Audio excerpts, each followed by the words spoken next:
This week on The Wandering Golfer takes me to the Sandhills of North Carolina, home to one of the world's great golf resorts, Pinehurst. I'll sharpen my chipping skills while attempting an age-old local tradition. Crenshaw is going down. Meet a gallery owner whose passion for the game runs deep. When you start out on that journey, you never know where it's going to take you, and golf has a way of taking you places. Try my hand at croquet against 4 fierce competitors. Whoa!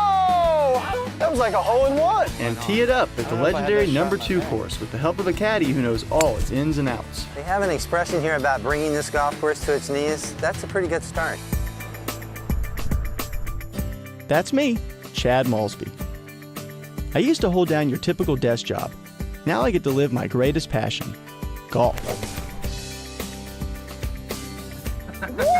With my clubs in my back and an endless road ahead, I'm in search of the people, places, and experiences that define the soul of this great game.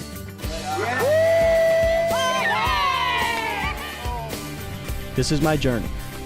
I am the Wandering Golfer.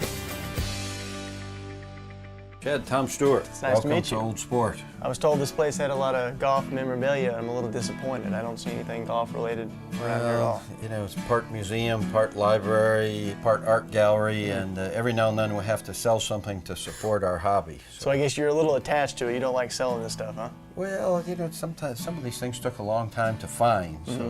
But my wife makes me sell one thing so I can go out and replace it with 2. How'd you get started in this in the first place? Yeah, I think in the early days I didn't start out to collect things. It was just part of the history that interested me. Golf sort of came to me when I was 8 years old.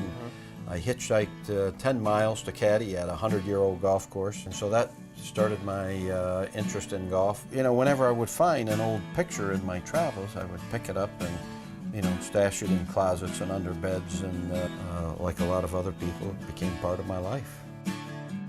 There are things like this that, again, going back to Walter Hagen, this was a spectator seat from probably 1931 when Walter Hagen and Olin Dutra played, and this was actually something that people sat on to watch a tournament, signed by Walter Hagen and Olin Dutra. You know, I find Tom's story fascinating. Once a longtime PGA member, professional golfer, and teacher, he tells me his greatest treasures are the unique relationships the game has afforded him.